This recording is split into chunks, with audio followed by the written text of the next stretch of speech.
Today, in Audiobooks for Me, we are going to listen to Gulliver's Travel by Jonathan Swift. This book is divided in 5 videos. This is Part 2. We hope you enjoy it. Chapter 7. The author, being informed of a design to accuse him of high treason, makes his escape to Blefuscu. His reception there. Before I proceed to give an account of my leaving this kingdom, it may be proper to inform the reader of a private intrigue which had been for 2 months forming against me. I had been hitherto all my life a stranger to courts, for which I was unqualified by the meanness of my condition. I had indeed heard and read enough of the dispositions of great princes and ministers, but never expected to have found such terrible effects of them. In so remote a country, governed, as I thought, by very different maxims from those in Europe. When I was just preparing to pay my attendance on the Emperor of Blefuscu, a considerable person at court, to whom I had been very serviceable, at a time when he lay under the highest displeasure of his Imperial Majesty, came to my house very privately at night in a close chair, and without sending his name, desired admittance. The chairmen were dismissed. I put the chair with his lordship in it into my coat pocket, and, giving orders to a trusty servant to say I was indisposed and gone to sleep, I fastened the door of my house, placed the chair on the table, according to my usual custom, and sat down by it. After the common salutations were over, observing his lordship's countenance full of concern, and inquiring into the reason, he desired I would hear him with patience in a matter that highly concerned my honour and my life. His speech was to the following effect, for I took notes of it as soon as he left me. "You are to know," said he, "that several committees of council have been lately called, in the most private manner, on your account, and it is but 2 days since His Majesty came to a full resolution. You are very sensible that Skyresh Bolgolam, Galbert, or High Admiral, has been your mortal enemy almost ever since your arrival. His original reasons I know not, but his hatred is increased since your great success against Blefuscu, by which his glory as admiral is much obscured. This lord, in conjunction with Flimnap, the high treasurer, whose enmity against you is notorious on account of his lady, Limtok the general, Lalkin the chamberlain, and Balmuff the grand justiciary, have prepared articles of impeachment against you for treason and other capital crimes."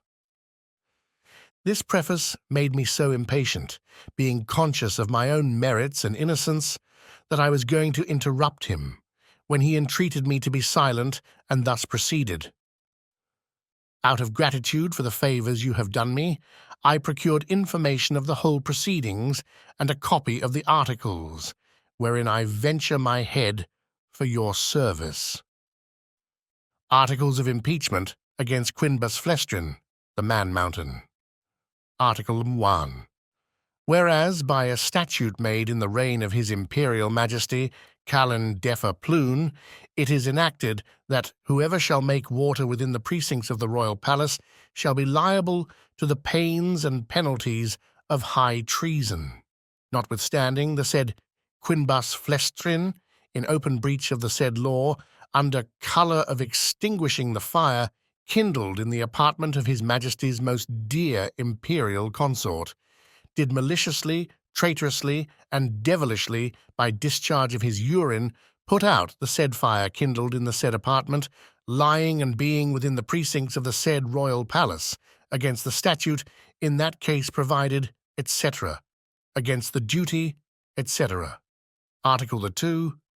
That the said Quinbus Flestrin, having brought the imperial fleet of Blefuscu into the royal port, and being afterwards commanded by His Imperial Majesty to seize all the other ships of the said Empire of Blefuscu, and reduce that empire to a province, to be governed by a viceroy from hence, and to destroy and put to death not only all the Big Endian exiles, but likewise all the people of that empire who would not immediately forsake the Big Endian heresy, he, the said Flestrin, like a false traitor, against his most auspicious, serene imperial majesty, did petition to be excused from the said service, upon pretence of unwillingness to force the consciences or destroy the liberties and lives of an innocent people.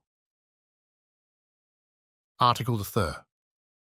That, whereas certain ambassadors arrived from the court of Blefuscu to sue for peace in his majesty's court, he, the said Flestrin, did, like a false traitor, aid, abet, comfort, and divert the said ambassadors, although he knew them to be servants to a prince who was lately an open enemy to his imperial majesty, and in an open war against his said majesty. Article the 4th.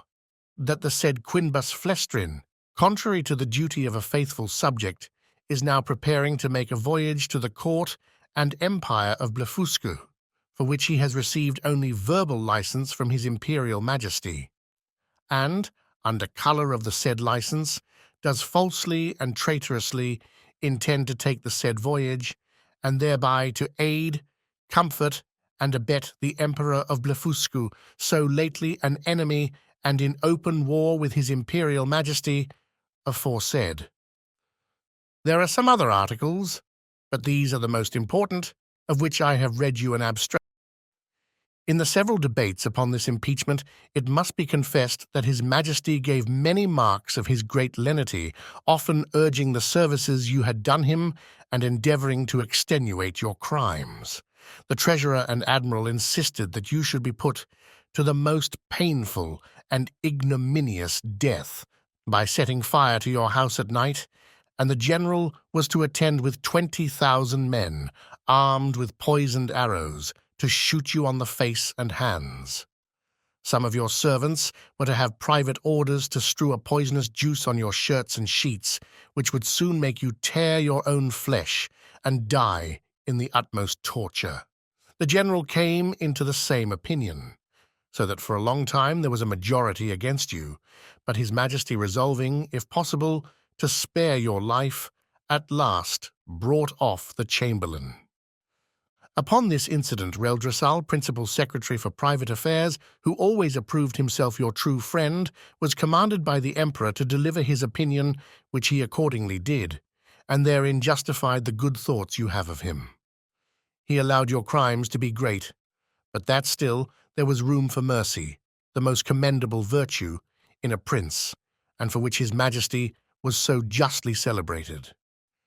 He said, the friendship between you and him was so well known to the world that perhaps the most honourable board might think him partial. However, in obedience to the command he had received, he would freely offer his sentiments. That if his majesty, in consideration of your services and pursuant to his own merciful disposition, would please to spare your life and only give orders to put out both your eyes, he humbly conceived that by this expedient justice might in some measure be satisfied, and all the world would applaud the lenity of the emperor, as well as the fair and generous proceedings of those who have the honour to be his counsellors. That the loss of your eyes would be no impediment to your bodily strength, by which you might still be useful to his majesty. That blindness is an addition to courage, by concealing dangers from us. That the fear you had for your eyes was the greatest difficulty in bringing over the enemy's fleet, and it would be sufficient for you to see by the eyes of the ministers, since the greatest princes do no more. This proposal was received with the utmost disapprobation by the whole board. Bolgolam, the admiral, could not preserve his temper, but rising up in fury said, he wondered how the secretary durst presume to give his opinion for preserving the life of a traitor. That the services you had performed were, by all true reasons of state, the great aggravation of your crimes.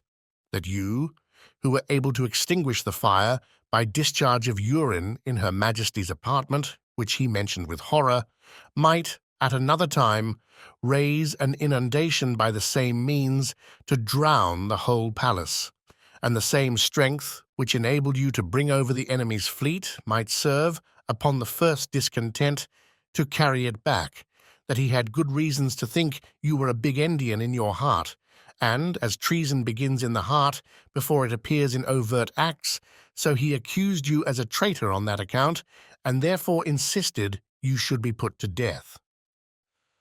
The treasurer was of the same opinion.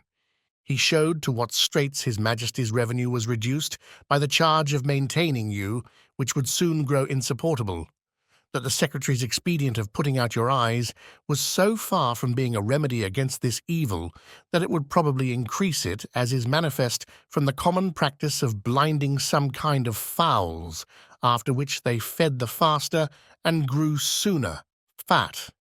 That his sacred Majesty and the council, who are your judges, were, in their own consciences, fully convinced of your guilt, which was a sufficient argument to condemn you to death without the formal proofs required by the strict letter of the law. But his Imperial Majesty, fully determined against capital punishment, was graciously pleased to say that since the council thought the loss of your eyes too easy a censure, some other way may be inflicted hereafter. And your friend the secretary, humbly desiring to be heard again in answer to what the treasurer had objected concerning the great charge his Majesty was at in maintaining you, said that His Excellency, who had the sole disposal of the Emperor's revenue, might easily provide against that evil by gradually lessening your establishment, by which, for want of sufficient food, you would grow weak and faint and lose your appetite, and consequently decay and consume in a few months. Neither would the stench of your carcass be then so dangerous when it should become more than half diminished. And immediately upon your death, 5,000 or 6,000 of His Majesty's subjects might, in 2 or 3 days, cut your flesh from your bones, take it away by cartloads, and bury it in distant parts to prevent infection, leaving the skeleton as a monument of admiration to posterity. Thus, by the great friendship of the secretary, the whole affair was compromised. It was strictly enjoined that the project of starving you by degrees should be kept a secret, but the sentence of putting out your eyes was entered on the books, none dissenting except Bolgolam the admiral, who, being a creature of the Empress, was perpetually instigated by Her Majesty to insist upon your death, she having borne perpetual malice against you on account of that infamous and illegal method you took to extinguish the fire in her apartment. In 3 days, your friend the secretary will be directed to come to your house and read before you the articles of impeachment, and then to signify the great lenity and favour of His Majesty and Council, whereby you are only condemned to the loss of your eyes, which His Majesty does not question, you will gratefully and humbly submit to. And 20 of His Majesty's surgeons will attend in order to see the operation well performed by discharging very sharp-pointed arrows into the balls of your eyes as you lie on the ground. I leave to your prudence what measures you will take, and to avoid suspicion I must immediately return in as private a manner as I came. His lordship did so, and I remained alone, under many doubts and perplexities of mind. It was a custom introduced by this prince and his ministry, very different, as I have been assured, from the practice of former times, that after the court had decreed any cruel execution, either to gratify the monarch's resentment or the malice of a favourite, the emperor always made a speech to his whole council, expressing his great lenity and tenderness as qualities known and confessed by all the world. This speech was immediately published throughout the kingdom, nor did anything terrify the people so much as those encomiums on His Majesty's mercy, because it was observed that the more these praises were enlarged and insisted on, the more inhuman was the punishment, and the sufferer more innocent. Yet as to myself, I must confess, having never been designed for a courtier, either by my birth or education, I was so ill a judge of things that I could not discover the lenity and favour of this sentence, but conceived it, perhaps erroneously, rather to be rigorous than gentle.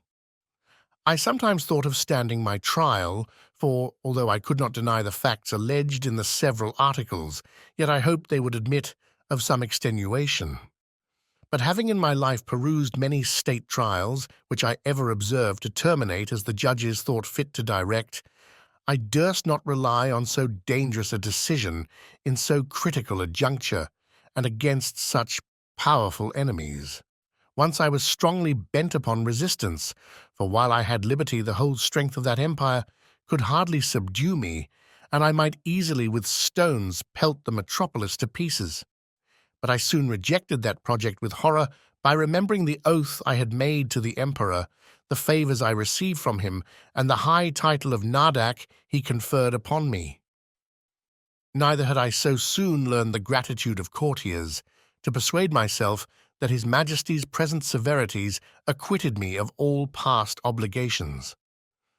At last I fixed upon a resolution, for which it is probable I may incur some censure, and not unjustly, for I confess I owe the preserving of my eyes, and consequently my liberty, to my own great rashness and want of experience.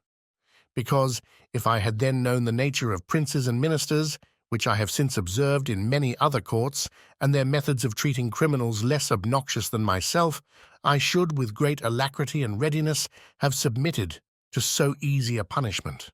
But hurried on by the precipitancy of youth, and having His Imperial Majesty's license to pay my attendance upon the Emperor of Blefuscu, I took this opportunity before the 3 days were elapsed to send a letter to my friend the secretary, signifying my resolution of setting out that morning for Blefuscu, pursuant to the leave I had got.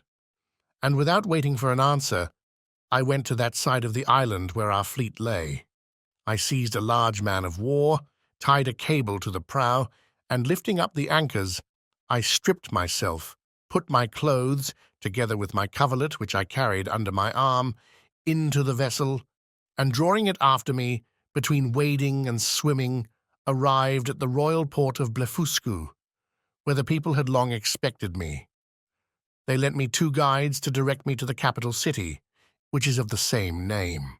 I held them in my hands till I came within 200 yards of the gate, and desired them to signify my arrival to one of the secretaries, and let him know I there waited His Majesty's command. I had an answer in about an hour that His Majesty, attended by the royal family and great officers of the court, was coming out to receive me. I advanced 100 yards. The emperor and his train alighted from their horses, the empress and ladies from their coaches, and I did not perceive they were in any fright or concern. I lay on the ground to kiss His Majesty's and the Empress's hands. I told His Majesty that I was come according to my promise, and with the license of the Emperor my master, to have the honor of seeing so mighty a monarch, and to offer him any service in my power, consistent with my duty to my own prince.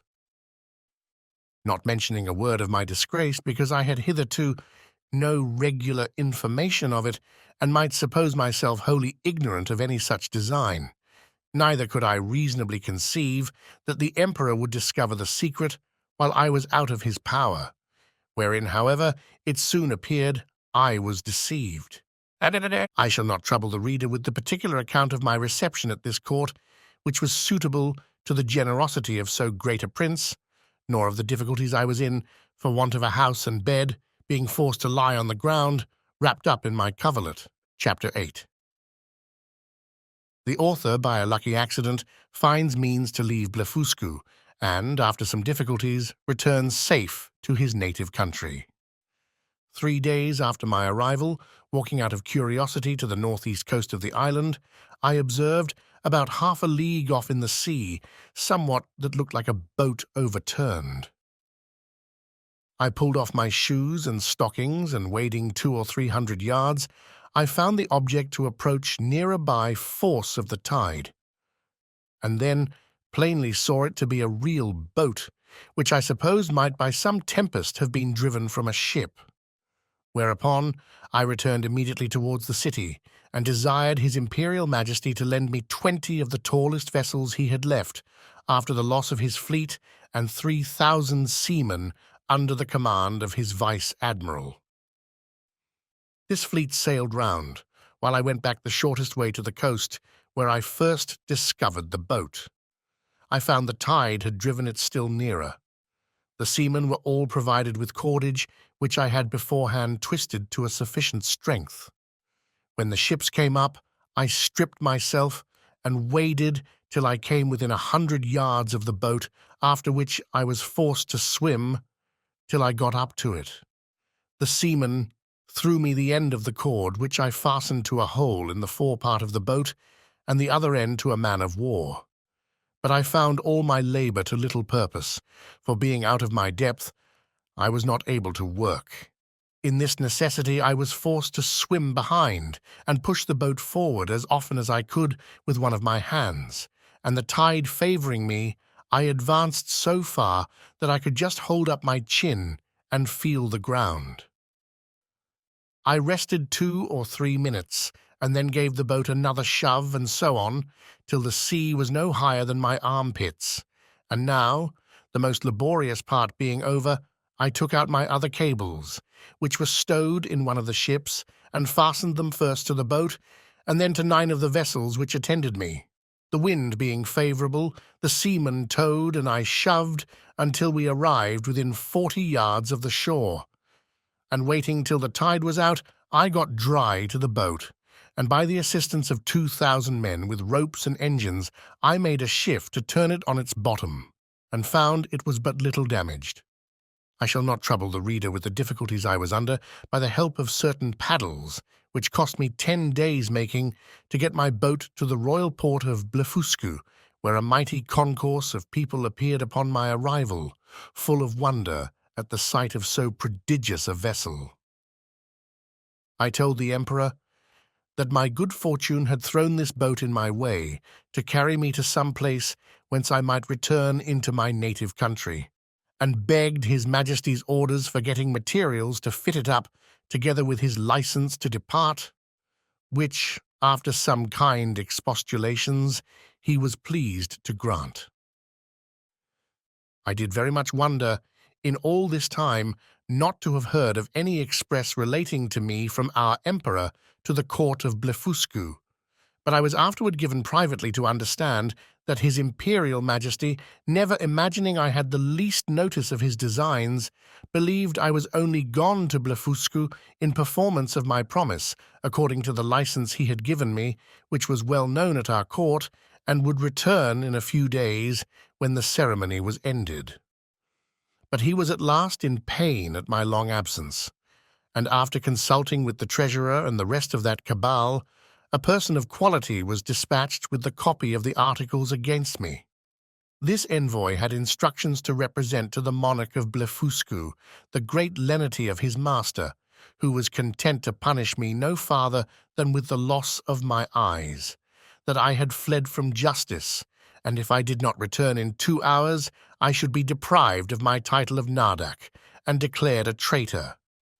The envoy further added that in order to maintain the peace and amity between both empires, his master expected that his brother of Blefuscu would give orders to have me sent back to Lilliput, bound hand and foot, to be punished as a traitor. The emperor of Blefuscu, having taken 3 days to consult, returned an answer consisting of many civilities and excuses. He said that as for sending me bound, his brother knew it was impossible, that although I had deprived him of his fleet, yet he owed great obligations to me for many good offices I had done him in making the peace. That, however, both their majesties would soon be made easy, for I had found a prodigious vessel on the shore, able to carry me on the sea, which he had given orders to fit up, with my own assistance and direction, and he hoped, in a few weeks, both empires would be freed from so insupportable an encumbrance. With this answer the envoy returned to Lilliput, and the monarch of Blefuscu related to me all that had passed, offering me at the same time, but under the strictest confidence, his gracious protection if I would continue in his service, wherein, although I believed him sincere, Yet I resolved never more to put any confidence in princes or ministers where I could possibly avoid it, and therefore, with all due acknowledgments for his favourable intentions, I humbly begged to be excused. I told him that since fortune, whether good or evil, had thrown a vessel in my way, I was resolved to venture myself on the ocean rather than be an occasion of difference between two such mighty monarchs.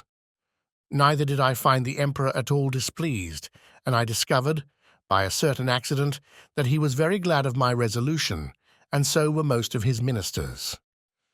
These considerations moved me to hasten my departure somewhat sooner than I intended, to which the court, impatient to have me gone, very readily contributed. 500 workmen were employed to make 2 sails to my boat, according to my directions, by quilting 13 folds of their strongest linen together. I was at the pains of making ropes and cables by twisting 10, 20, or 30 of the thickest and strongest of theirs. A great stone that I happened to find after a long search by the seashore served me for an anchor. I had the tallow of 300 cows for greasing my boat and other uses. I was at incredible pains in cutting down some of the largest timber trees for oars and masts, wherein I was, however, much assisted by His Majesty's ship carpenters, who helped me in smoothing them after I had done the rough work. In about a month, when all was prepared, I sent to receive His Majesty's commands and to take my leave.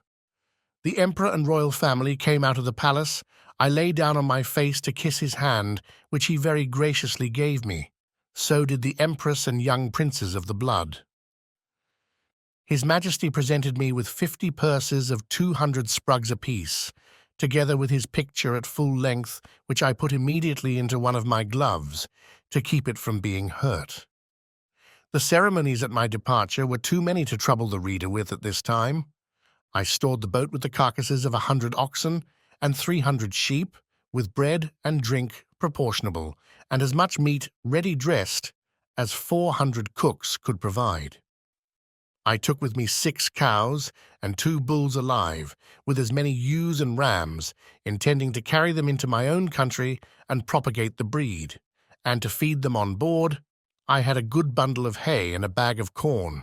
I would gladly have taken a dozen of the natives, but this was a thing the Emperor would by no means permit, and besides a diligent search into my pockets, His Majesty engaged my honour not to carry away any of his subjects, although with their own consent and desire. Having thus prepared all things as well as I was able, I set sail on the 24th day of September 1701 at 6 in the morning. And when I had gone about 4 leagues to the northward, the wind being at southeast, at 6 in the evening I descried a small island, about half a league to the northwest. I advanced forward and cast anchor on the lee side of the island, which seemed to be uninhabited. I then took some refreshment and went to my rest. I slept well, and as I conjectured, at least 6 hours, for I found the day broke in 2 hours after I awaked. It was a clear night. I ate my breakfast before the sun was up, and heaving anchor, the wind being favourable, I steered the same course that I had done the day before, wherein I was directed by my pocket compass. My intention was to reach, if possible, one of those islands which I had reason to believe lay to the northeast of Van Diemen's Land. I discovered nothing all that day, but upon the next, about 3 in the afternoon, when I had by my computation made 24 leagues from Blefuscu, I descried a sail steering to the southeast. My course was due east. I hailed her, but could get no answer. Yet I found I gained upon her, for the wind slackened.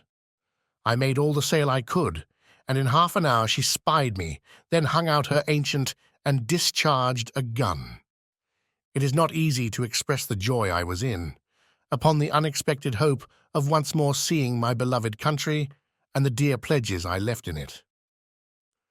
The ship slackened her sails, and I came up with her between 5 and 6 in the evening, September 26th, but my heart leaped within me to see her English colours. I put my cows and sheep into my coat pockets and got on board with all my little cargo of provisions. The vessel was an English merchantman, returning from Japan by the North and South Seas. The captain, Mr. John Biddle, of Deptford, a very civil man and an excellent sailor. We were now in the latitude of 30 degrees south. There were about 50 men in the ship, and here I met an old comrade of mine, one Peter Williams, who gave me a good character to the captain. This gentleman treated me with kindness and desired I would let him know what place I came from last, and whither I was bound, which I did in a few words, but he thought I was raving, and that the dangers I underwent had disturbed my head, whereupon I took my black cattle and sheep out of my pocket, which, after great astonishment, clearly convinced him of my veracity.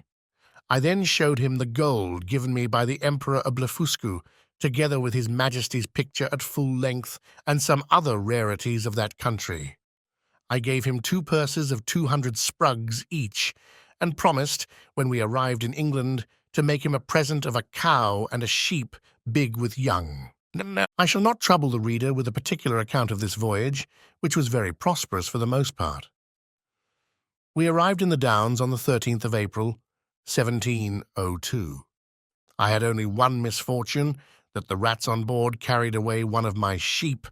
I found her bones in a hole, picked clean from the flesh. The rest of my cattle I got safe ashore and set them a-grazing in a bowling green at Greenwich, where the fineness of the grass made them feed very heartily, though I had always feared the contrary.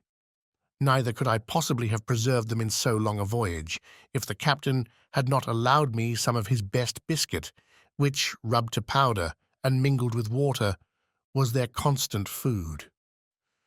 The short time I continued in England, I made a considerable profit by showing my cattle to many persons of quality and others, and before I began my second voyage, I sold them for £600.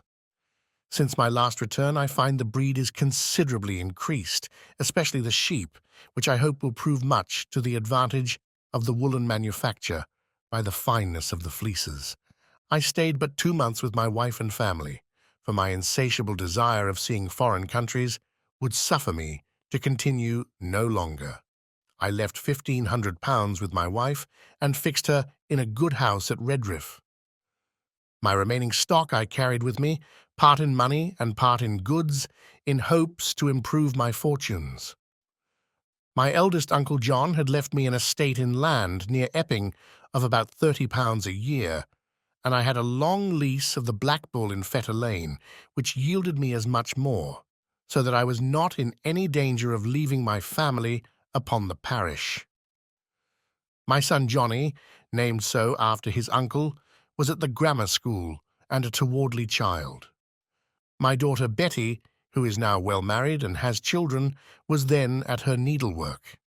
I took leave of my wife and boy and girl with tears on both sides, and went on board the Adventure, a merchant ship of 300 tons, bound for Surat, Captain John Nicholas of Liverpool commander. But my account of this voyage must be referred to the second part of my travels. Part 2, A Voyage to Brobdingnag. Chapter 1. A great storm described. The longboat sent to fetch water. The author goes with it to discover the country.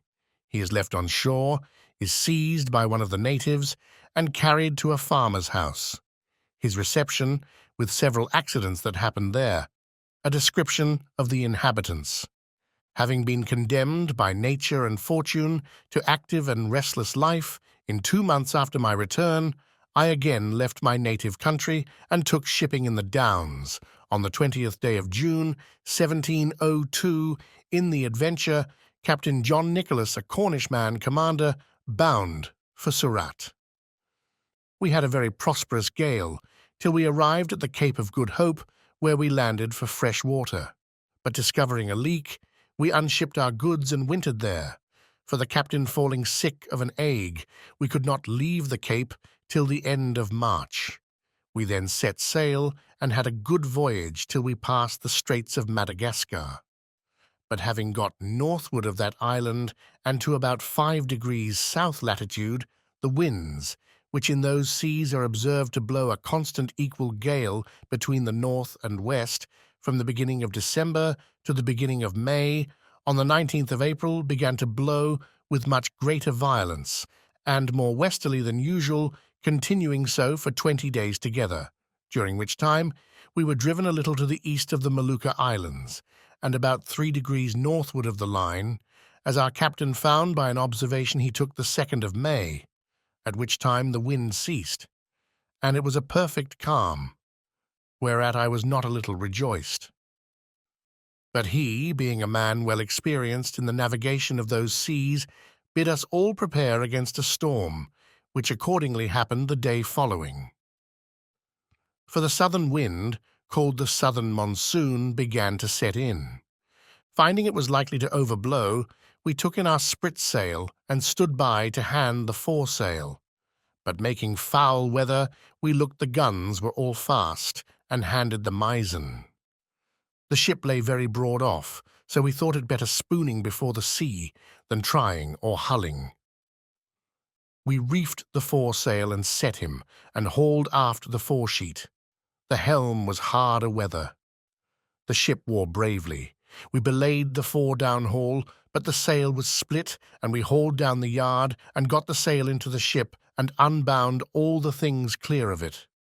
It was a very fierce storm. The sea broke strange and dangerous. We hauled off upon the lanyard of the whipstaff, and helped the man at the helm. We would not get down our topmast, but let all stand, because she scudded before the sea very well, and we knew that the topmast being aloft, the ship was the wholesomer, and made better way through the sea, seeing we had sea room. When the storm was over, we set foresail and mainsail, and brought the ship to. Then we set the mizzen, main topsail, and the foretopsail. Our course was east-northeast, the wind was at southwest. We got the starboard tacks aboard, we cast off our weather braces and lifts, we set in the lee braces, and hauled forward by the weather bowlings, and hauled them tight, and belayed them, and hauled over the mizzen tack to windward, and kept her full and by as near as she would lie. During this storm, which was followed by a strong wind west-southwest, we were carried, by my computation, about 500 leagues to the east, so that the oldest sailor on board could not tell in what part of the world we were. Our provisions held out well, our ship was staunch, and our crew all in good health, but we lay in the utmost distress for water. We thought it best to hold on the same course, rather than turn more northerly, which might have brought us to the northwest part of Great Tartary, and into the frozen sea. On the 16th day of June, 1703, a boy on the topmast discovered land. On the 17th, we came in full view of a great island, or continent, for we knew not whether, on the south side whereof was a small neck of land jutting out into the sea, and a creek too shallow to hold a ship of above 100 tons. We cast anchor within a league of this creek, and our captain sent a dozen of his men, well armed, in the longboat with vessels for water, if any could be found. I desired his leave to go with them, that I might see the country, and make what discoveries I could. When we came to land, we saw no river or spring, nor any sign of inhabitants. Our men therefore wandered on the shore to find out some fresh water near the sea, and I walked alone about a mile on the other side, where I observed the country all barren and rocky. I now began to be weary, and seeing nothing to entertain my curiosity, I returned gently down towards the creek. And the sea being full in my view, I saw our men already got into the boat, and rowing for life to the ship. I was going to holler after them, although it had been to little purpose, when I observed a huge creature walking after them in the sea as fast as he could.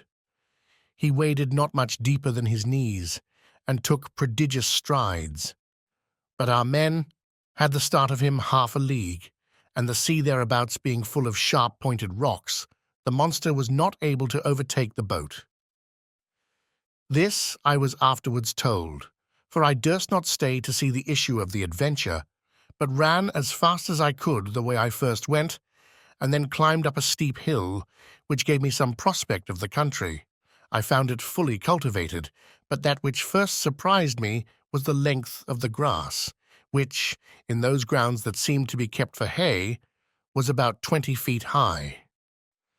I fell into a high road, for so I took it to be, though it served to the inhabitants only as a footpath through a field of barley. Here I walked on for some time, but could see little on either side, it being now near harvest, and the corn rising at least 40 feet. I was an hour walking to the end of this field, which was fenced in with a hedge of at least 120 feet high, and the trees so lofty that I could make no computation of their altitude. There was a stile to pass from this field into the next. It had 4 steps and a stone to cross over when you came to the uppermost.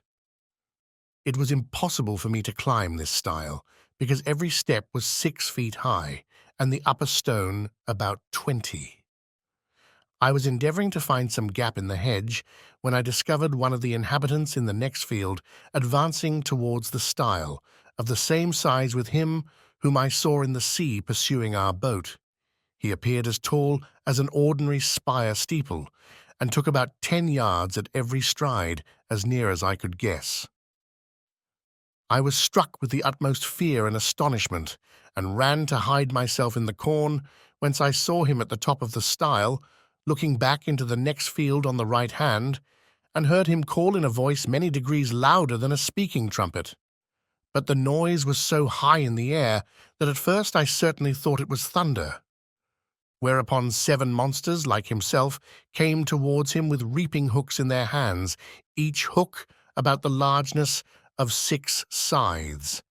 These people were not so well clad as the first, whose servants or labourers they seemed to be, for, upon some words he spoke, they went to reap the corn in the field where I lay.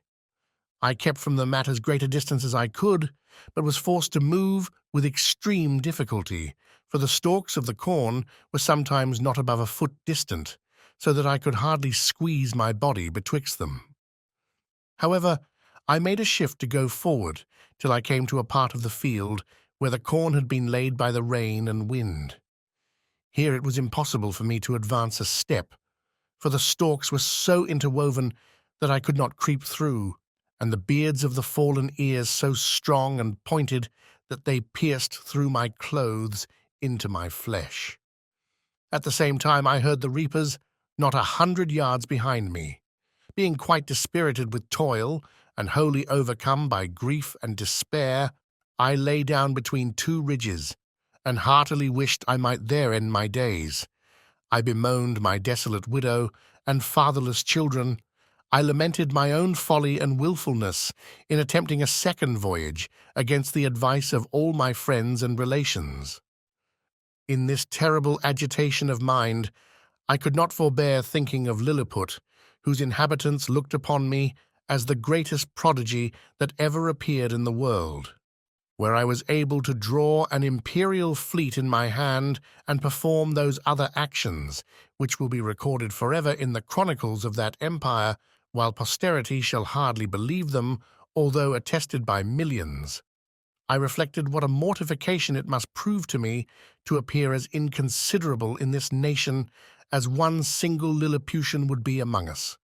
But this I conceived was to be the least of my misfortunes, for as human creatures are observed to be more savage and cruel in proportion to their bulk, what could I expect but to be a morsel in the mouth of the first among these enormous barbarians that should happen to seize me? Undoubtedly philosophers are in the right when they tell us that nothing is great or little otherwise than by comparison. It might have pleased fortune to have let the Lilliputians find some nation where the people were as diminutive with respect to them as they were to me.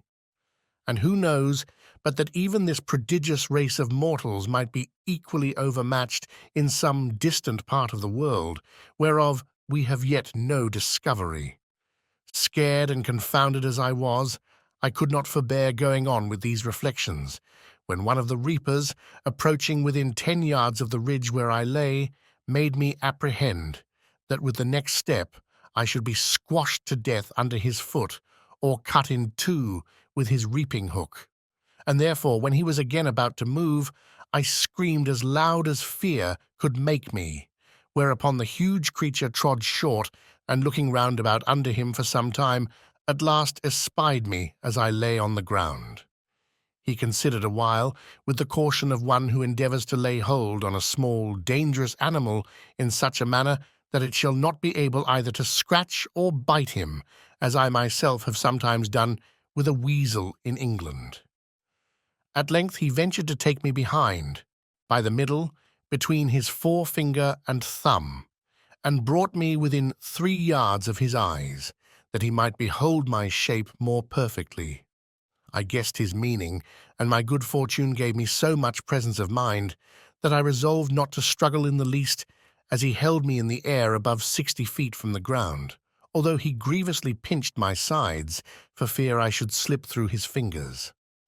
All I ventured was to raise my eyes towards the sun, and place my hands together in a supplicating posture, and to speak some words in a humble, melancholy tone, suitable to the condition I then was in, for I apprehended every moment that he would dash me against the ground, as we usually do any little hateful animal which we have a mind to destroy. But my good star would have it that he appeared pleased with my voice and gestures, and began to look upon me as a curiosity, much wondering to hear me pronounce articulate words, although he could not understand them. In the meantime I was not able to forbear groaning and shedding tears, and turning my head towards my sides, letting him know, as well as I could, how cruelly I was hurt by the pressure of his thumb and finger. He seemed to apprehend my meaning, for lifting up the lappet of his coat, he put me gently into it, and immediately ran along with me to his master, who was a substantial farmer, and the same person I had first seen in the field. The farmer, having, as I suppose by their talk, received such an account of me as his servant could give him, took a piece of a small straw about the size of a walking-staff, and therewith lifted up the lappets of my coat, which it seems he thought to be some kind of covering that nature had given me. He blew my hairs aside to take a better view of my face. He called his hinds about him and asked them, as I afterwards learned, whether they had ever seen in the fields any little creature that resembled me. He then placed me softly on the ground upon all fours, but I got immediately up and walked slowly backward and forward to let those people see I had no intent to run away. They all sat down in a circle about me, the better to observe my motions. I pulled off my hat and made a low bow towards the farmer. I fell on my knees and lifted up my hands and eyes and spoke several words as loud as I could. I took a purse of gold out of my pocket and humbly presented it to him. He received it on the palm of his hand, then applied it close to his eye to see what it was, and afterwards turned it several times with the point of a pin, which he took out of his sleeve, but could make nothing of it, whereupon I made a sign that he should place his hand on the ground. I then took the purse, and opening it, poured all the gold into his palm. There were 6 Spanish pieces of 4 pistoles each, beside 20 or 30 smaller coins. I saw him wet the tip of his little finger upon his tongue and take up one of my largest pieces and then another, but he seemed to be wholly ignorant what they were. He made me a sign to put them again into my purse and the purse again into my pocket, which, after offering it to him several times, I thought it best to do. The farmer, by this time, was convinced I must be a rational creature. He spoke often to me, but the sound of his voice pierced my ears like that of a water-mill, yet his words were articulate enough. I answered as loud as I could in several languages, and he often laid his ear within 2 yards of me, but all in vain, for we were wholly unintelligible to each other. He then sent his servants to their work, and taking his handkerchief out of his pocket, he doubled and spread it on his left hand, which he placed flat on the ground with the palm upward, making me a sign to step into it, as I could easily do, for it was not above a foot in thickness. I thought it my part to obey, and for fear of falling, laid myself at full length upon the handkerchief, with the remainder of which he lapped me up to the head for further security, and in this manner carried me home to his house. There he called his wife and showed me to her, but she screamed and ran back, as women in England do at the sight of a toad or a spider. However, when she had a while seen my behaviour, and how well I observed the signs her husband made, she was soon reconciled, and by degrees grew extremely tender of me. It was about 12 at noon, and a servant brought in dinner. It was only one substantial dish of meat, fit for the plain condition of a husbandman, in a dish of about 24 feet diameter. The company were the farmer and his wife, 3 children, and an old grandmother. When they were sat down, the farmer placed me at some distance from him on the table, which was 30 feet high from the floor. I was in a terrible fright, and kept as far as I could from the edge for fear of falling. The wife minced a bit of meat, then crumbled some bread on a trencher, and placed it before me. I made her a low bow, took out my knife and fork, and fell to eat, which gave them exceeding delight. The mistress sent her maid for a small dram cup, which held about 2 gallons, and filled it with drink. I took up the vessel with much difficulty in both hands, and in a most respectful manner drank to her ladyship's health, expressing the words as loud as I could in English, which made the company laugh so heartily that I was almost deafened with the noise. This liquor tasted like a small cider, and was not unpleasant. Then the master made me a sign to come to his trencher side. But as I walked on the table, being in great surprise all the time, as the indulgent reader will easily conceive and excuse, I happened to stumble against a crust and fell flat on my face, but received no hurt. I got up immediately, and observing the good people to be in much concern, I took my hat, which I held under my arm out of good manners, and waving it over my head, made 3 huzzas, to show I'd got no mischief by my fall. But advancing forward towards my master, as I shall henceforth call him, his youngest son, who sat next to him, an arch boy of about 10 years old, took me up by the legs, and held me so high in the air that I trembled every limb. But his father snatched me from him, and at the same time gave him such a box on the left ear as would have felled an European troop of horse to the earth, ordering him to be taken from the table. But being afraid the boy might owe me a spite, and well remembering how mischievous all children among us naturally are, to sparrows, rabbits, young kittens, and puppy dogs, I fell on my knees, and pointing to the boy, made my master to understand, as well as I could, that I desired his son might be pardoned. The father complied, and the lad took his seat again, whereupon I went to him and kissed his hand, which my master took, and made him stroke me gently with it. In the midst of dinner, my mistress's favourite cat leaped into her lap. I heard a noise behind me like that of a dozen stocking weavers at work, and turning my head, I found it proceeded from the purring of that animal, who seemed to be 3 times larger than an ox, as I computed by the view of her head and one of her paws, while her mistress was feeding and stroking her. The fierceness of this creature's countenance altogether discomposed me, though I stood at the farther end of the table, above 50 feet off, and although my mistress held her fast, for fear she might give a spring and seize me in her talons. But it happened there was no danger, for the cat took not the least notice of me when my master placed me within 3 yards of her.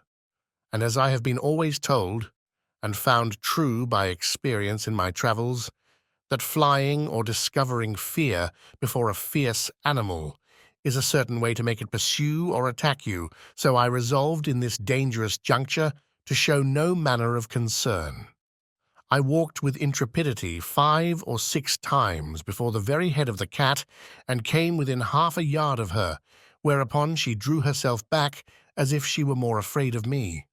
I had less apprehension concerning the dogs, whereof 3 or 4 came into the room, as it is usual in farmers' houses, one of which was a mastiff, equal in bulk to 4 elephants, and another a greyhound, somewhat taller than the mastiff, but not so large. When dinner was almost done, the nurse came in with a child of a year old in her arms, who immediately spied me and began a squall that you might have heard from London Bridge to Chelsea after the usual oratory of infants to get me for a plaything. The mother, out of pure indulgence, took me up and put me towards the child, who presently seized me by the middle and got my head into his mouth, where I roared so loud that the urchin was frighted and let me drop, and I should infallibly have broke my neck if the mother had not held her apron under me.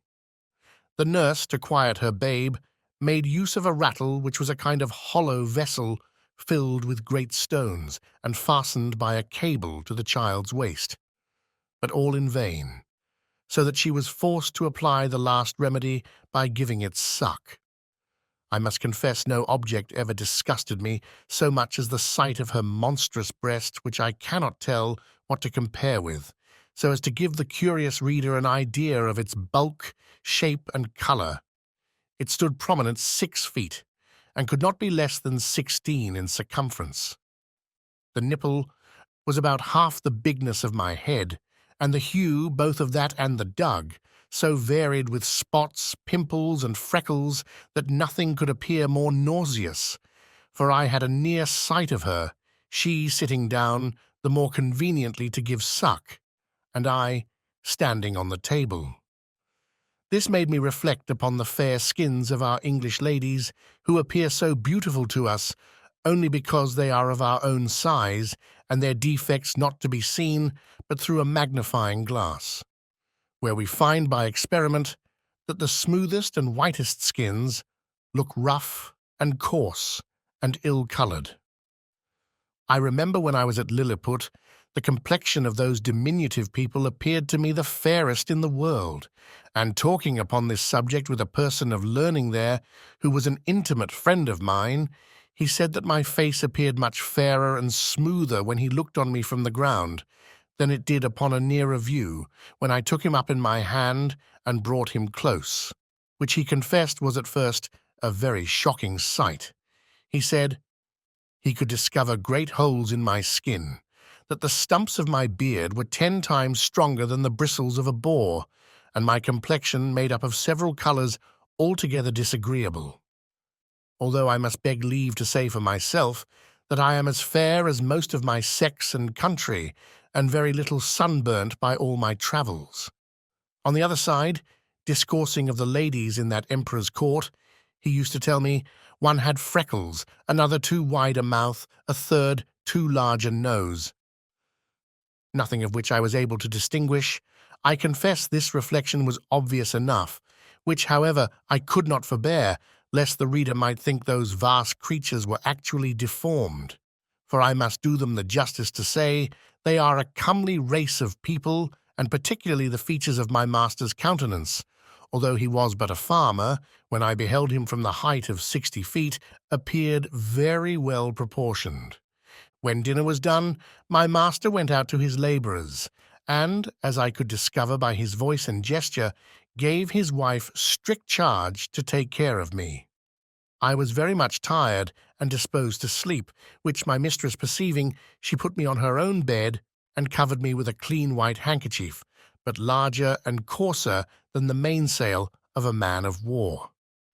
I slept about 2 hours, and dreamt I was at home with my wife and children, which aggravated my sorrows when I awaked, and found myself alone in a vast room, between 200 and 300 feet wide, and above 200 high, lying in a bed 20 yards wide.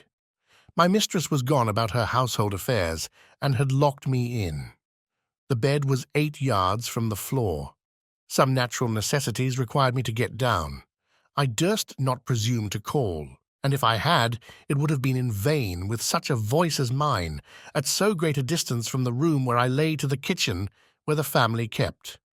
While I was under these circumstances, 2 rats crept up the curtains and ran smelling backwards and forwards on the bed. One of them came up almost to my face, whereupon I rose in a fright, and drew out my hanger to defend myself.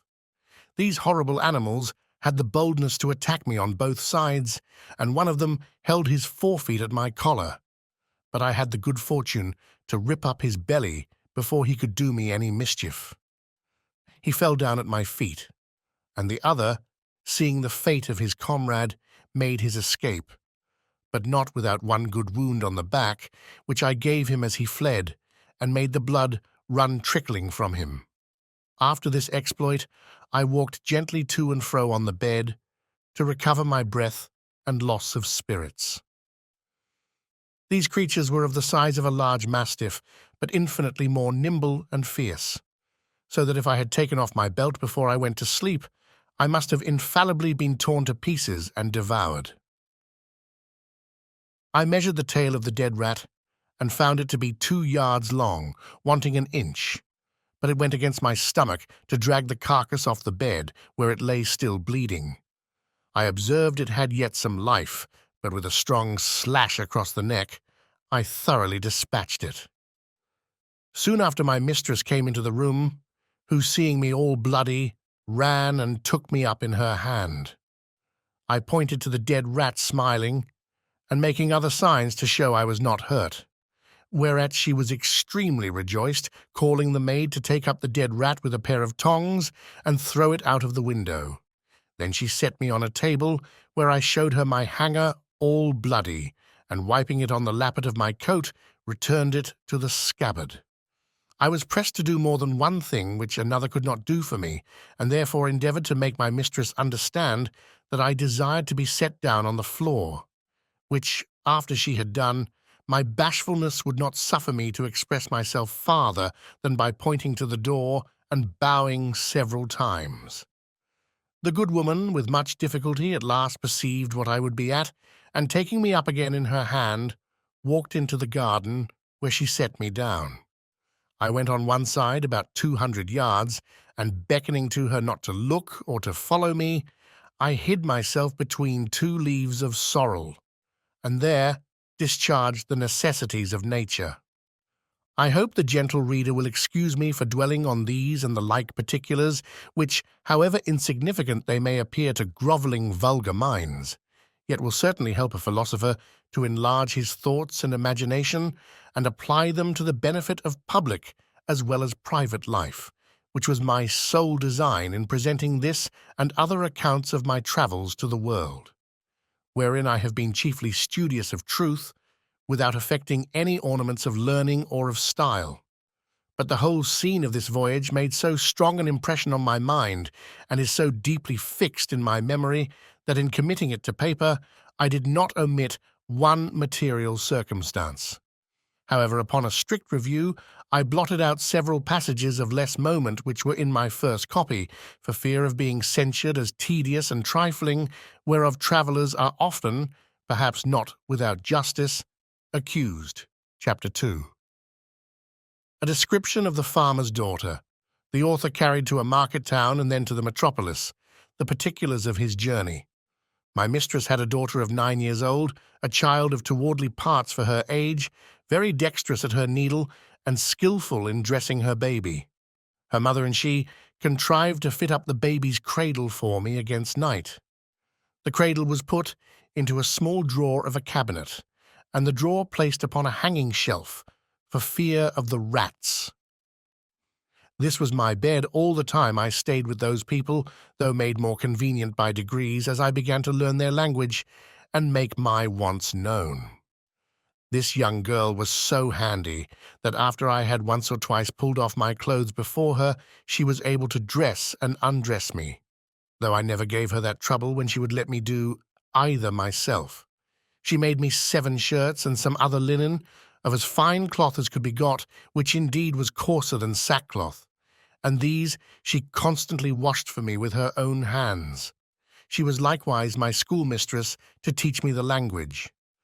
When I pointed to anything, she told me the name of it in her own tongue, so that in a few days I was able to call for whatever I had a mind to.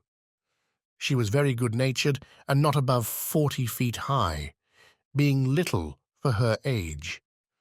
She gave me the name of Grildrig, which the family took up, and afterwards the whole kingdom.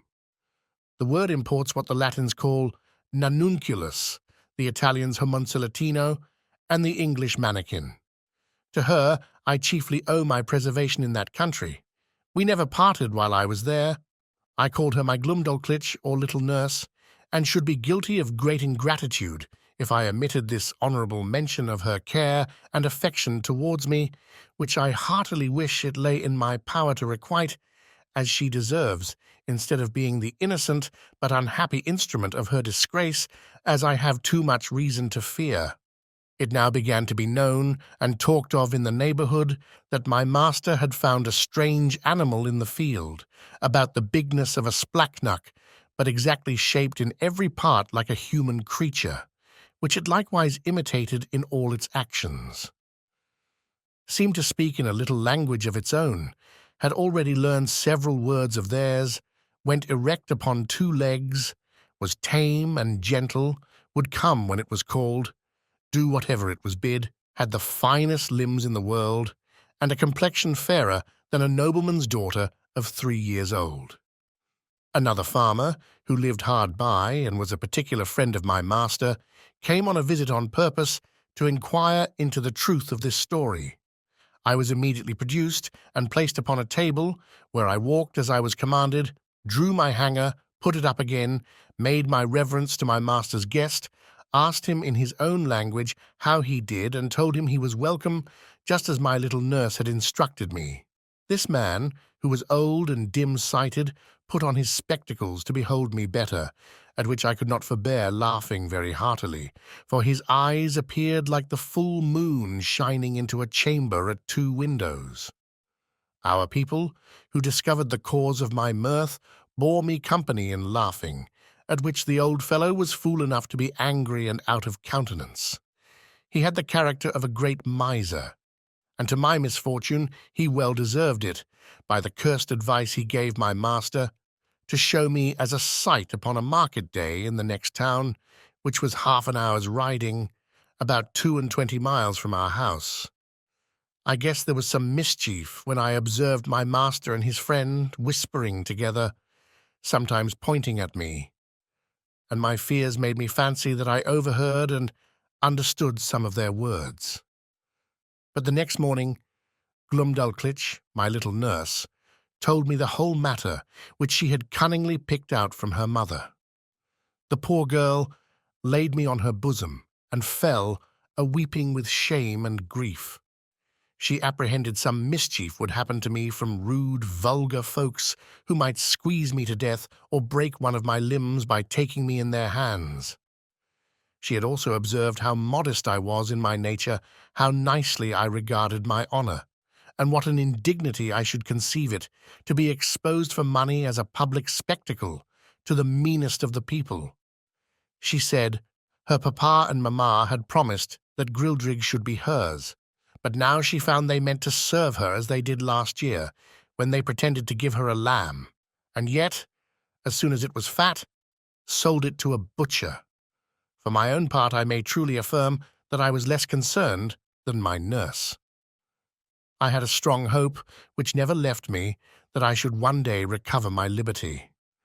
And as to the ignominy of being carried about for a monster, I considered myself to be a perfect stranger in the country, and that such a misfortune could never be charged upon me as a reproach if ever I should return to England, since the King of Great Britain himself, in my condition, must have undergone the same distress. My master, pursuant to the advice of his friend, carried me in a box the next market day to the neighbouring town, and took along with him his little daughter, my nurse, upon a pillion behind him. The box was close on every side, with a little door for me to go in and out, and a few gimlet holes to let in air. The girl had been so careful as to put the quilt of her baby's bed into it for me to lie down on. However, I was terribly shaken and discomposed in this journey, though it was but of half an hour, for the horse went about 40 feet at every step and trotted so high that the agitation was equal to the rising and falling of a ship in a great storm, but much more frequent. Our journey was somewhat farther than from London to St. Albans. My master alighted at an inn which he used to frequent, and after consulting a while with the innkeeper and making some necessary preparations, he hired the Grultrude, or crier, to give notice through the town of a strange creature to be seen at the sign of the Green Eagle, not so big as a splachnuck, an animal in that country very finely shaped, about 6 feet long, and in every part of the body resembling a human creature, could speak several words and perform 100 diverting tricks. I was placed upon a table in the largest room of the inn, which might be near 300 feet square. My little nurse stood on a low stool close to the table to take care of me and direct what I should do. My master, to avoid a crowd, would suffer only 30 people at a time to see me. I walked about on the table as the girl commanded. She asked me questions, as far as she knew my understanding of the language reached, and I answered them as loud as I could. I turned about several times to the company, paid my humble respects, said they were welcome, and used some other speeches I had been taught. I took up a thimble filled with liquor, which Glumdalclitch had given me for a cup, and drank their health. I drew out my hanger and flourished with it after the manner of fencers in England. My nurse gave me a part of a straw, which I exercised as a pike, having learnt the art in my youth. I was that day shown to 12 sets of company, and as often forced to act over again the same fopperies, till I was half dead with weariness and vexation. For those who had seen me made such wonderful reports that the people were ready to break down the doors to come in.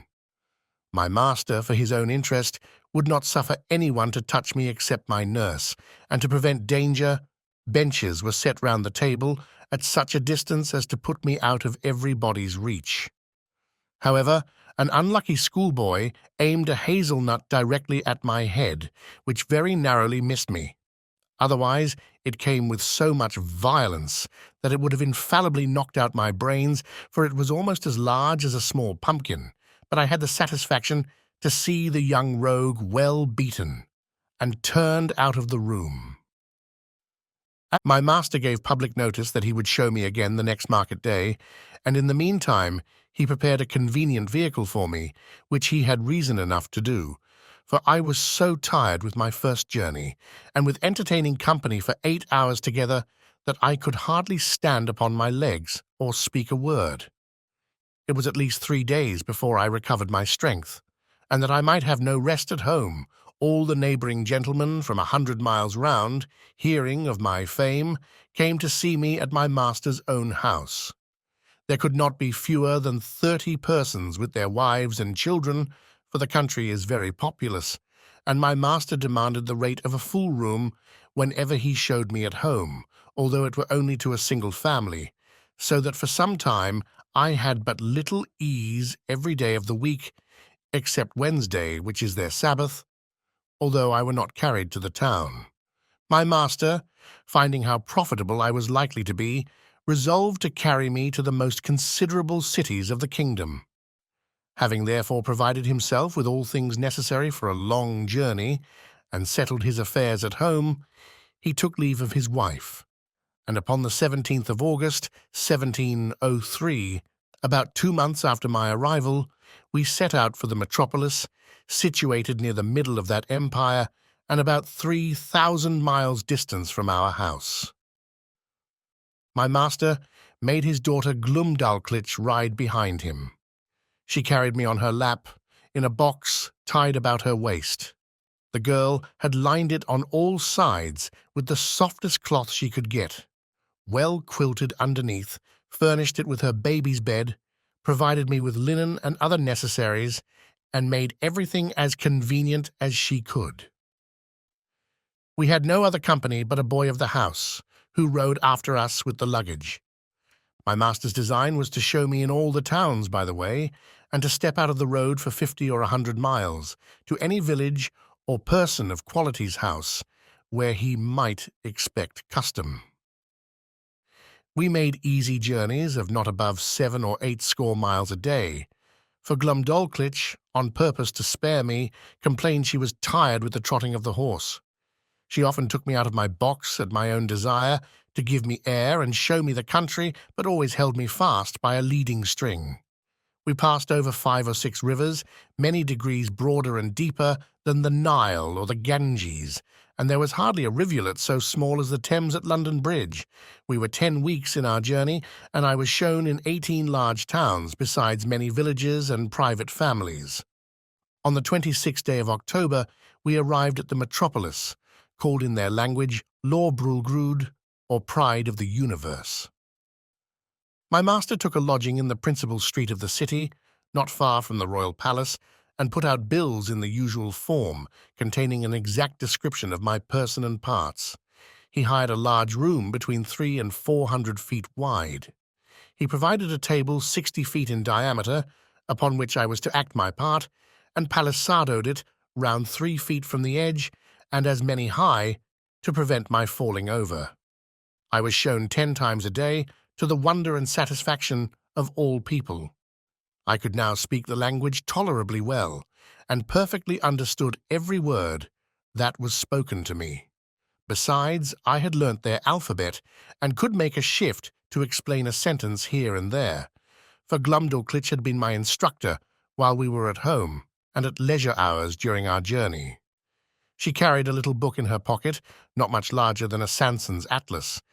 It was a common treatise for the use of young girls, giving a short account of their religion. Out of this she taught me my letters and interpreted the words. Chapter 3.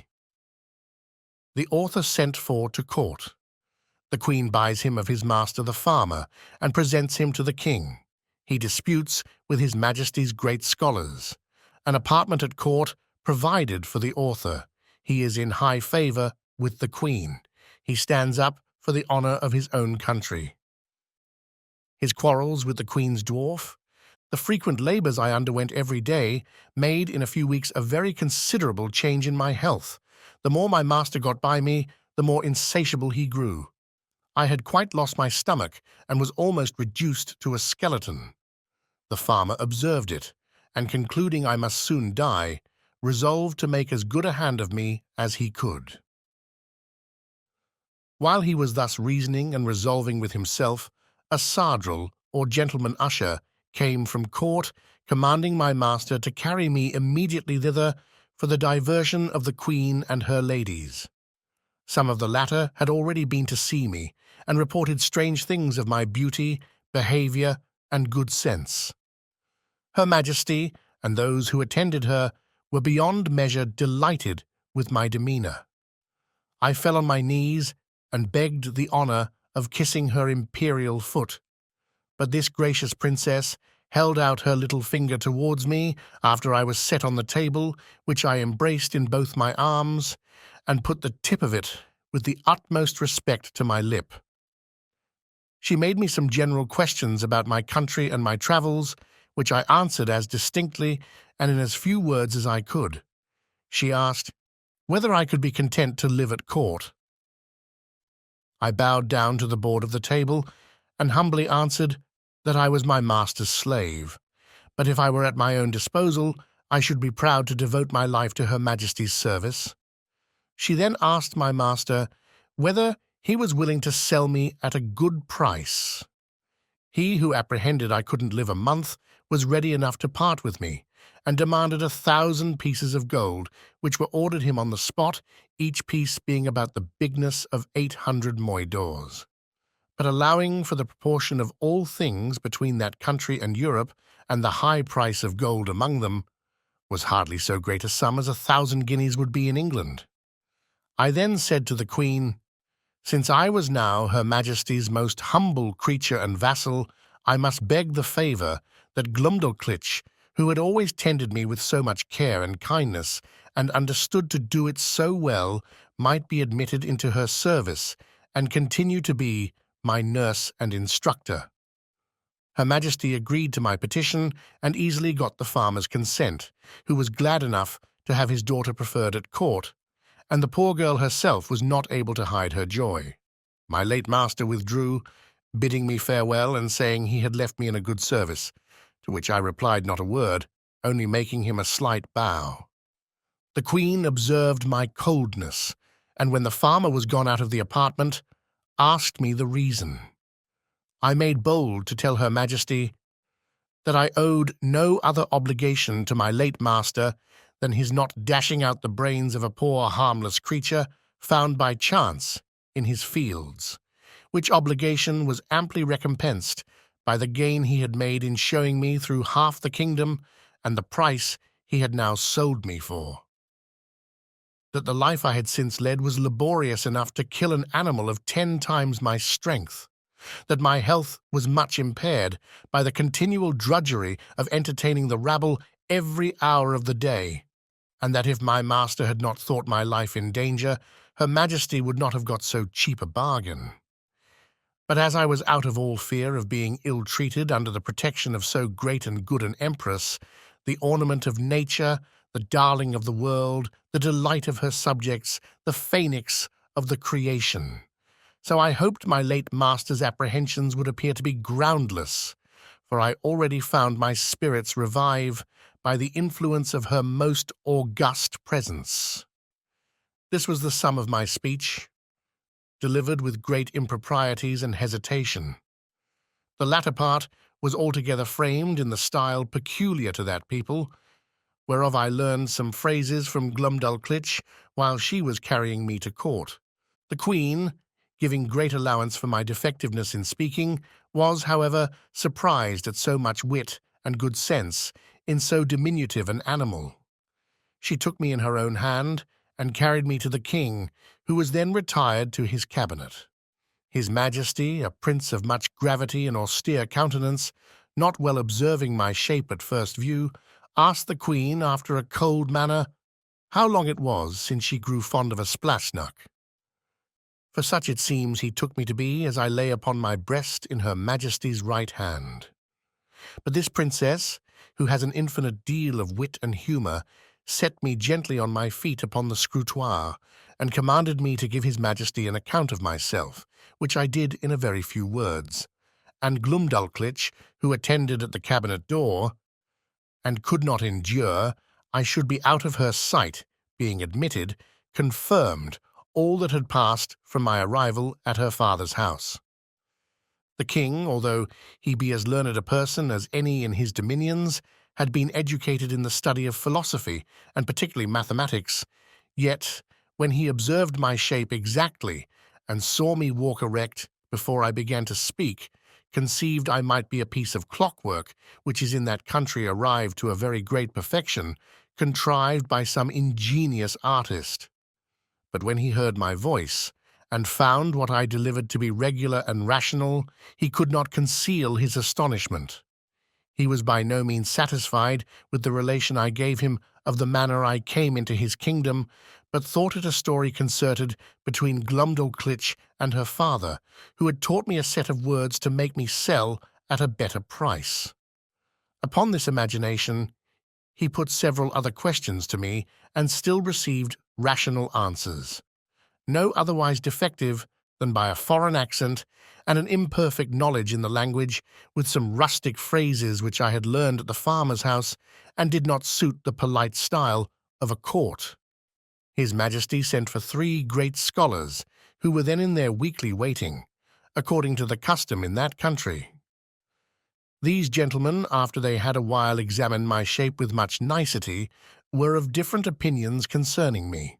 They all agreed that I could not be produced according to the regular laws of nature, because I was not framed with a capacity of preserving my life, either by swiftness or climbing of trees or digging holes in the earth.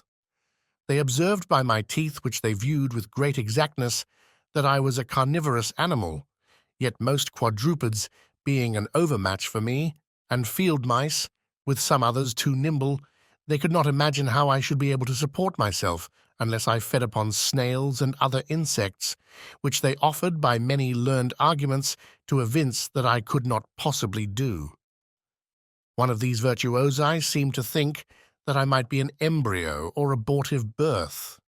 But this opinion was rejected by the other 2, who observed my limbs to be perfect and finished, and that I had lived several years, as it was manifest from my beard, the stumps whereof they plainly discovered through a magnifying glass.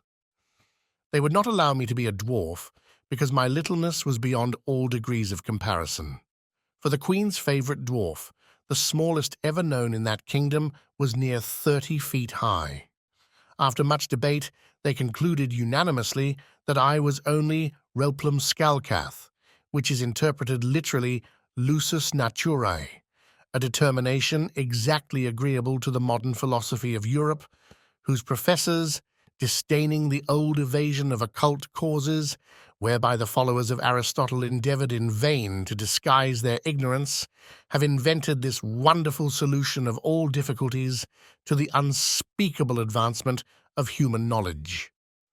After this decisive conclusion, I entreated to be heard a word or two.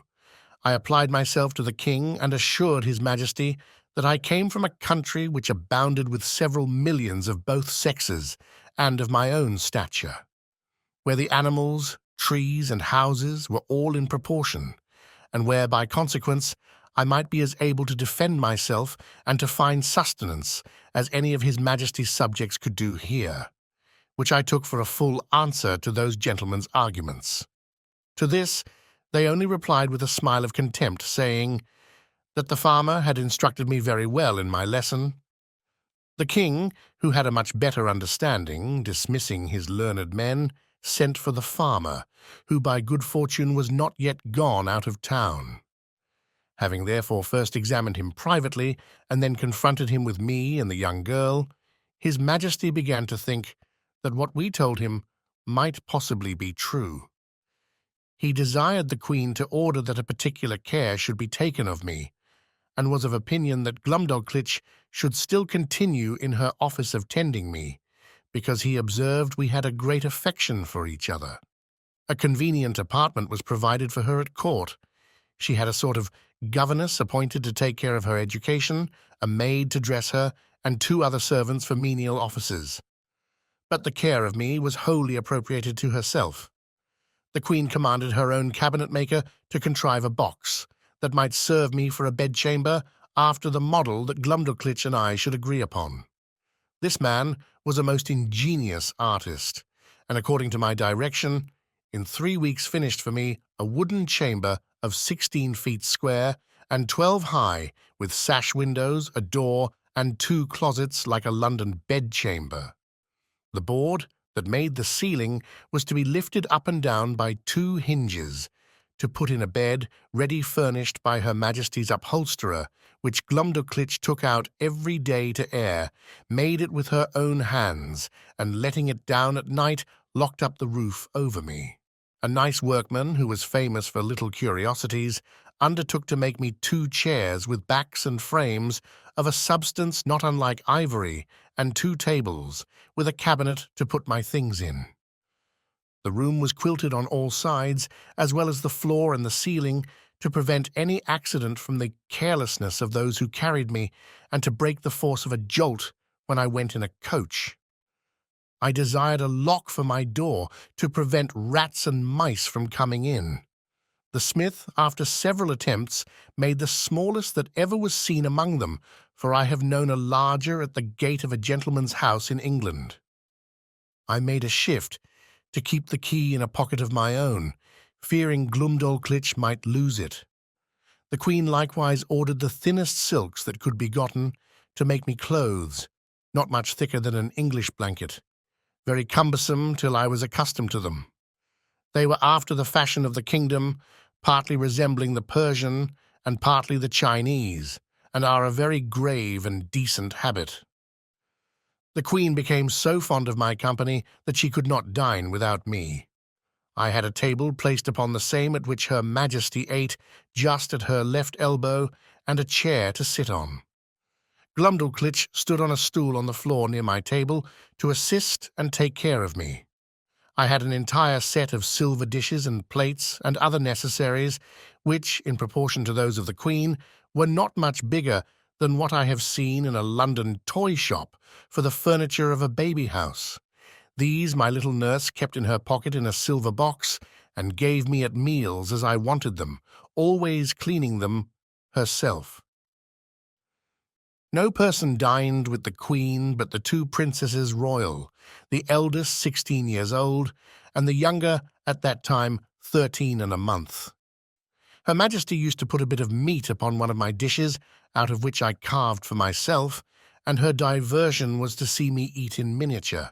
For the Queen, who had indeed but a weak stomach, took up, at one mouthful, as much as a dozen English farmers could eat at a meal, which to me was for some time a very nauseous sight. She would craunch the wing of a lark, bones and all, between her teeth, although it were 9 times as large as that of a full-grown turkey, and put a bit of bread into her mouth as big as 2 12-penny loaves. She drank out of a golden cup, above a hogshead at a draught. Her knives were twice as long as a scythe, set straight upon the handle. The spoons, forks, and other instruments were all in the same proportion. I remember when Glumdalclitch carried me, out of curiosity, to see some of the tables at court, where 10 or a dozen of those enormous knives and forks were lifted up together. I thought I had never till then beheld so terrible a sight.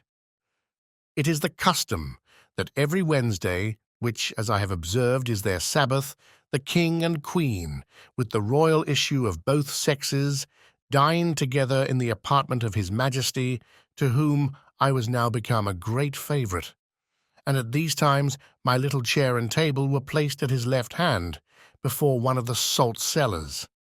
This prince took a pleasure in conversing with me, inquiring into the manners, religion, laws, government, and learning of Europe, wherein I gave him the best account I was able. His apprehension was so clear, and his judgment so exact, that he made very wise reflections and observations upon all I said. But I confess that after I had been a little too copious in talking of my own beloved country, of our trade and wars by sea and land, of our schisms in religion and parties in the state, the prejudices of his education prevailed so far that he could not forbear taking me up in his right hand, and stroking me gently with the other, after a hearty fit of laughing, asked me whether I was a Whig or Tory.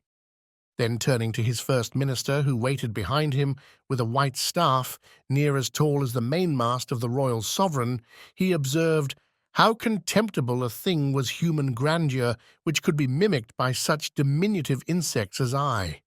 And yet, says he, I dare engage these creatures have their titles and distinctions of honour.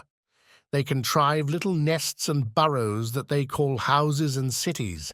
They make a figure in dress and equipage. They love, they fight, they dispute, they cheat, they betray.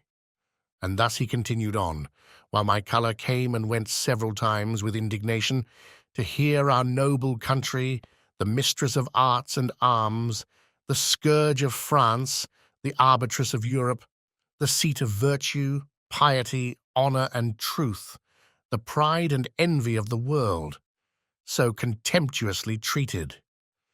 But as I was not in a condition to resent injuries, so upon mature thoughts I began to doubt whether I was injured or no. For after having been accustomed several months to the sight and converse of this people, and observed every object upon which I cast my eyes to be of proportionable magnitude, the horror I had at first conceived from their bulk and aspect was so far worn off, that if I had then beheld a company of English lords and ladies in their finery and birthday clothes, acting their several parts in the most courtly manner of strutting and bowing and prating, to say the truth, I should have been strongly tempted to laugh as much at them as the king and his grandees did at me. Neither, indeed, could I forbear smiling at myself when the Queen used to place me upon her hand towards a looking-glass, by which both our persons appeared before me in full view together, and there could be nothing more ridiculous than the comparison. So that I really began to imagine myself dwindled many degrees below my usual size. Nothing angered and mortified me so much as the Queen's dwarf, who, of the lowest stature that was ever in that country, for I verily think he was not full 30 feet high, became so insolent at seeing a creature so much beneath him that he would always affect to swagger and look big as he passed by me in the Queen's antechamber, while I was sitting on some table, talking with the lords or ladies of the court. and he seldom failed of a smart word or two upon my littleness, against which I could only revenge myself by calling him brother, challenging him to wrestle, such repartees as are usually in the mouths of court pages. One day at dinner, this malicious little cub was so nettled with something I had said to him that, raising himself upon the frame of Her Majesty's chair, he took me up by the middle as I was sitting down, not thinking any harm, and let me drop into a large silver bowl of cream, and then ran away as fast as he could. I fell over head and ears, and if I had not been a good swimmer, it might have gone very hard with me. For Glumdalclitch, in that instant, happened to be at the other end of the room, and the Queen was in such a fright that she wanted presence of mind to assist me. Little nurse ran to my relief and took me out after I had swallowed above a quart of cream. I was put to bed. However, I received no other damage than the loss of a suit of clothes, which was utterly spoiled. The dwarf was soundly whipped, and as a farther punishment forced to drink up the bowl of cream into which he had thrown me.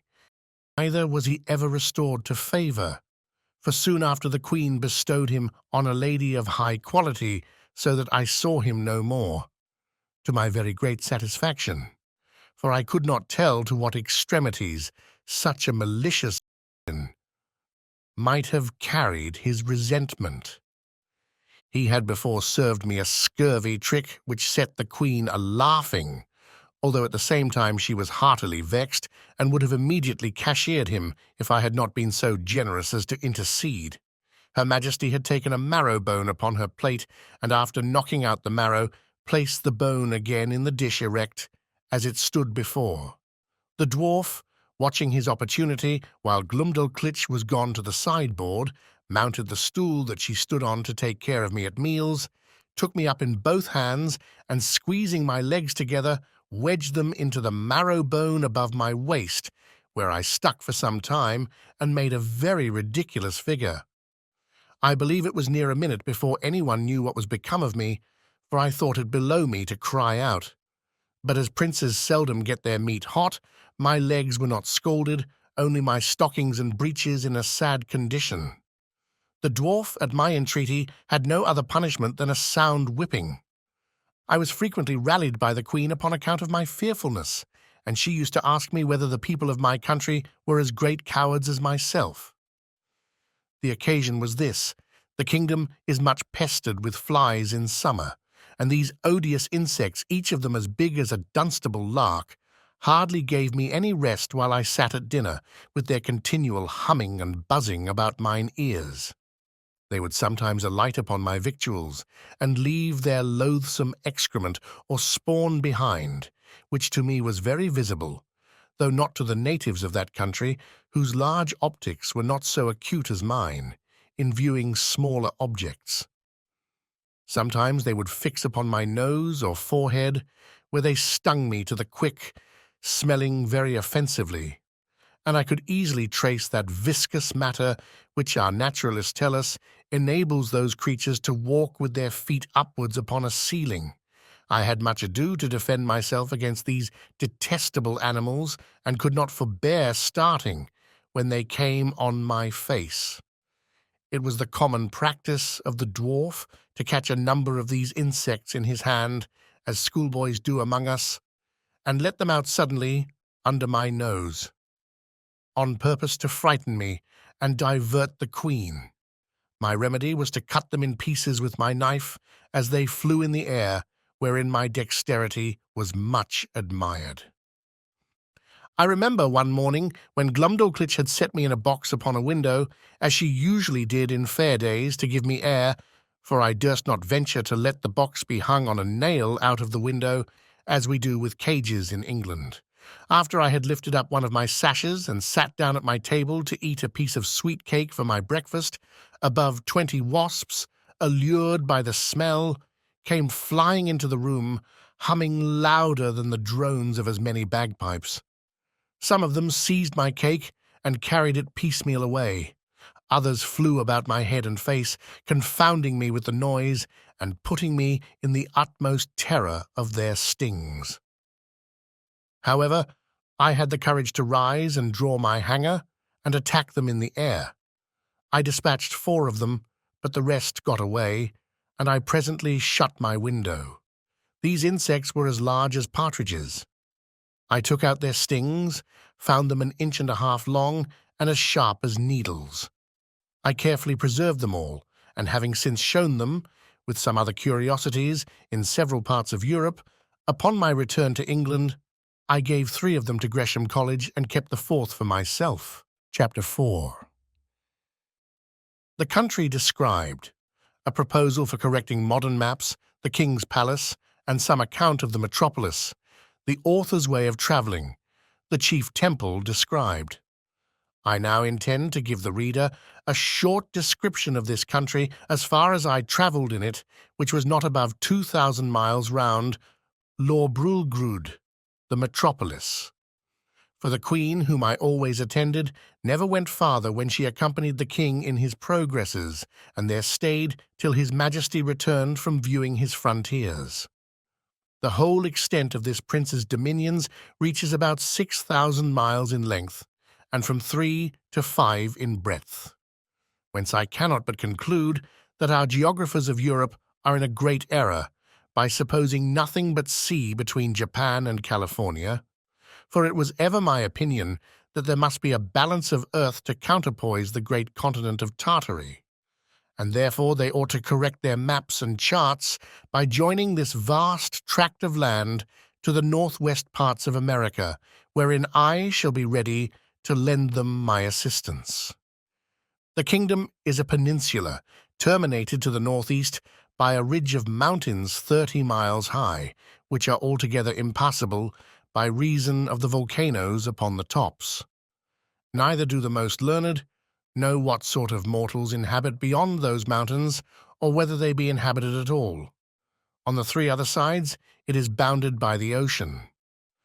There is not one seaport in the whole kingdom, and those parts of the coasts into which the rivers issue are so full of pointed rocks, and the sea generally so rough, that there is no venturing with the smallest of their boats, so that these people are wholly excluded from any commerce with the rest of the world. But the large rivers are full of vessels and abound with excellent fish, for they seldom get any from the sea, because the sea fish are of the same size with those in Europe, and consequently not worth catching, whereby it is manifest that nature, in the production of plants and animals of so extraordinary a bulk, is wholly confined to this continent, of which I leave the reasons to be determined by philosophers. However, now and then they take a whale that happens to be dashed against the rocks, which the common people feed on heartily. These whales I have known so large that a man could hardly carry one upon his shoulders, and sometimes, for curiosity, they are brought in hampers to Lorbrulgrud. I saw one of them in a dish at the king's table, which passed for a rarity, but I did not observe he was fond of it, for I think indeed the bigness disgusted him, although I have seen one somewhat larger in Greenland. The country is well inhabited, for it contains 51 cities, near 100 walled towns, and a great number of villages. To satisfy my curious reader, it may be sufficient to describe Lorbrulgrud. This city stands upon almost 2 equal parts, on each side the river that passes through. It contains above 80,000 houses and about 600,000 inhabitants. It is in length 3 glomglungs, which make about 54 English miles, and 2.5 in breadth, as I measured it myself in the royal map made by the king's order, which was laid on the ground on purpose for me and extended 100 feet. I paced the diameter and circumference several times barefoot, and computing by the scale, measured it pretty exactly. The king's palace is no regular edifice, but a heap of buildings about 7 miles round. The chief rooms are generally 240 feet high, and broad and long in proportion. A coach was allowed to Glumdalclitch and me, wherein her governess frequently took her out to see the town or go among the shops, and I was always of the party, carried in my box, although the girl at my own desire would often take me out and hold me in her hand, that I might more conveniently view the houses and the people as we passed along the streets. I reckoned our coach to be about a square of Westminster Hall, but not altogether so high. However, I cannot be very exact. One day the governess ordered our coachman to stop at several shops, where the beggars, watching their opportunity, crowded to the sides of the coach and gave me the most horrible spectacle that ever a European eye beheld. There was a woman with a cancer in her breast, swelled to a monstrous size, full of holes, in 2 or 3 of which I could have easily crept, and covered my whole body. There was a fellow with a wen in his neck, larger than 5 wool-packs, and another with a couple of wooden legs, each about 20 feet high. But the most hateful sight of all was the lice crawling on their clothes. I could see distinctly the limbs of these vermin with my naked eye, much better than those of a European louse through a microscope, and their snouts with which they rooted like swine. They were the first I had ever beheld, and I should have been curious enough to dissect one of them if I had had proper instruments, which I unluckily left behind me in the ship, although indeed the sight was so nauseous that it perfectly turned my stomach. Besides the large box in which I was usually carried, the Queen ordered a smaller one to be made for me, of about 12 feet square and 10 high, for the convenience of travelling, because the other was somewhat too large for Glumdalclitch's lap, and cumbersome in the coach. It was made by the same artist, whom I directed in the whole contrivance. This travelling closet was an exact square, with a window in the middle of 3 of the squares, and each window was latticed with iron wire on the outside, to prevent accidents in long journeys. On the 4th side, which had no window, 2 strong staples were fixed, through which the person that carried me, when I had a mind to be on horseback, put a leathern belt and buckled it about his waist. This was always the office of some grave, trusty servant, in whom I could confide, whether I attended the King and Queen in their progresses, or were disposed to see the gardens, or pay a visit to some great lady or minister of state in the court, when Glumdalclitch happened to be out of order. For I soon began to be known and esteemed among the greatest officers, I suppose more upon account of their Majesties' favour than any merit of my own. In journeys, when I was weary of the coach, a servant on horseback would buckle on my box and place it upon a cushion before him, and there I had a full prospect of the country on 3 sides from my 3 windows. I had, in this closet, a field bed and a hammock, hung from the ceiling, 2 chairs and a table, neatly screwed to the floor, to prevent being tossed about by the agitation of the horse or the coach. And having been long used to sea voyages, those motions, although sometimes very violent, did not much discompose me. Whenever I had a mind to see the town, it was always in my travelling closet, which Glumdalclitch held in her lap, in a kind of open sedan, after the fashion of the country, borne by 4 men, and attended by 2 others in the Queen's livery. The people, who had often heard of me, were very curious to crowd about the sedan, and the girl was complacent enough to make the bearers stop and to take me in her hand, that I might be more conveniently seen. I was very desirous to see the chief temple, and particularly the tower belonging to it, which is reckoned the highest in the kingdom. Accordingly, one day, my nurse carried me thither, but I may truly say I came back disappointed, for the height is not above 3,000 feet, reckoning from the ground to the highest pinnacle top, which, allowing for the difference between the size of those people and us in Europe, is no great matter for admiration, nor at all equal in proportion, if I rightly remember, to Salisbury steeple, but not to detract from a nation, to which during my life I shall acknowledge myself extremely obliged. It must be allowed that whatever this famous tower wants in height is amply made up in beauty and strength, for the walls are near 100 feet thick, built of hewn stone, whereof each is about 40 feet square, and adorned on all sides with statues of gods and emperors cut in marble larger than the life, placed in their several niches. I measured a little finger which had fallen down from one of these statues and lay unperceived among some rubbish, and found it exactly 4 feet and an inch in length. Glumdalclitch wrapped it up in her handkerchief, and carried it home in her pocket to keep among other trinkets, of which the girl was very fond, as children at her age usually are. The king's kitchen is indeed a noble building, vaulted at top and about 600 feet high. The great oven is not so wide by 10 paces as the cupola at St. Paul's, for I measured the latter on purpose after my return. But if I should describe the kitchen grate, the prodigious pots and kettles, the joints of meat turning on the spits, with many other particulars, perhaps I should be hardly believed. At least a severe critic would be apt to think I enlarged a little, as travellers are often suspected to do, to avoid which censure I fear I have run too much into the other extreme, and that if this treatise should happen to be translated into the language of Brobdingnag, which is the general name of that kingdom, and transmitted thither, the king and his people would have reason to complain that I had done them an injury by a false and diminutive representation. His Majesty seldom keeps above 600 horses in his stables. They are generally from 54 to 60 feet high. But when he goes abroad on solemn days, he is attended for state by a military guard of 500 horse, which indeed I thought was the most splendid sight that could be ever beheld, till I saw part of his army in Battalia, whereof I shall find another occasion to speak.